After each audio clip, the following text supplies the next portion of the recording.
Yeah, it's Friday and it's the start of the Premier League season. How long have we been waiting to hear those words? Now, another competition that we can get excited about, I say that with a hint of sarcasm, is the Carabao Cup. Now, if you don't know what the Carabao Cup is, basically it's the EFL Cup but with a different name attached to it. A different sponsor has taken over the rights to the cup, and it's had so many names over the years, from the Run Below Cup to the Worthington/Worthless Cup. I remember that name back in the day.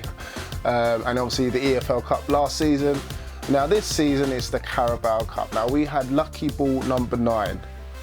Yeah, see?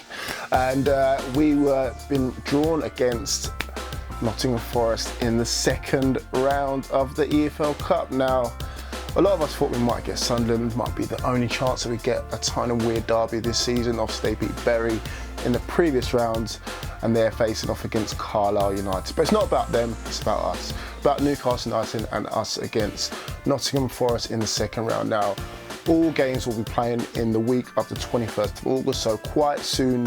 In fact, it's this month coming up. So again, we're no strangers to Nottingham Forest. Obviously we played them twice last season. 2 different sets of results and a lot of controversy around both games. Now, as you can see, the 2 games are either side of me. The first one didn't go too well. A lot of controversy in there. 2 sendings offs. Shelby got sent off and obviously Dummett got sent off. Henry Lansbury, pretty much the pantomime villain.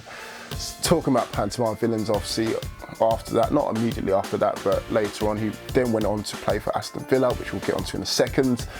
There was 2 penalties again in that game. Both of them were saved by Carl Darlow. Get in there. Matt Ritchie somehow in between there when we went down to 10 men, scored a goal, put us 1-0 up, and then obviously they went on to win the game 2-1, and even Lord Bentner got on the score sheet as well. But it wasn't over. We got our just rewards in the second game. Now the second game obviously came later on in that month in December. We went on to win 3-1, and it's just what the doctor ordered, definitely what we needed. Although Henry Lansbury wasn't available for that game because apparently he was injured.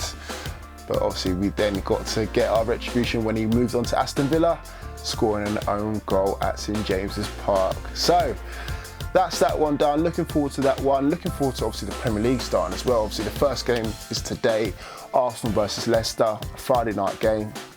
And obviously our big kick-off game is on Sunday against Spurs, in case you didn't know. So moving on from there and moving on to transfer rumours. Now I'm not going to get too much into it. Obviously we've got the likes of Kennedy looking to sign very, very soon. So I'm sure you'll see videos about that.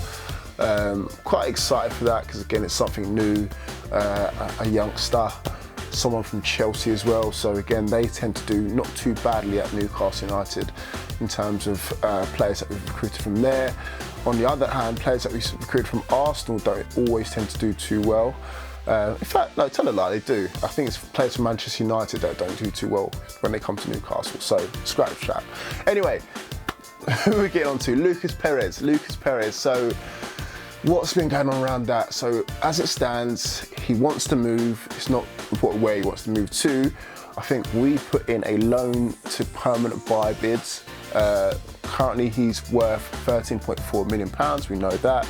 Wenger wants to sell, Newcastle want to loan/buy. And again, the other 2 teams that are interested, funny enough, have signed strikers already. Now, this week, Deportivo, a team that was interested in him, have signed Adrian Lopez. So again, that might be them pushed aside. And then also, Fenerbahce, who was interested, have signed Roberto Soldado.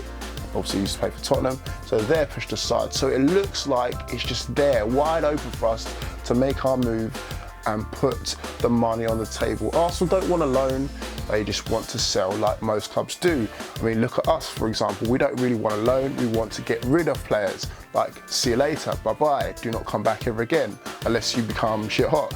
But the likelihood of most of that happening to some of the players that we want to get rid of is really, really unlikely. So that's how it stands with Lucas Perez, please. And I'm putting out there, I think by the end of the transfer window, he will be a Newcastle United player. So you heard it here first. And then last but no means least, I'm really terrible with birthdays. So again, happy belated birthday to Philippe Albert. Now, of course, you know who Philippe Albert is.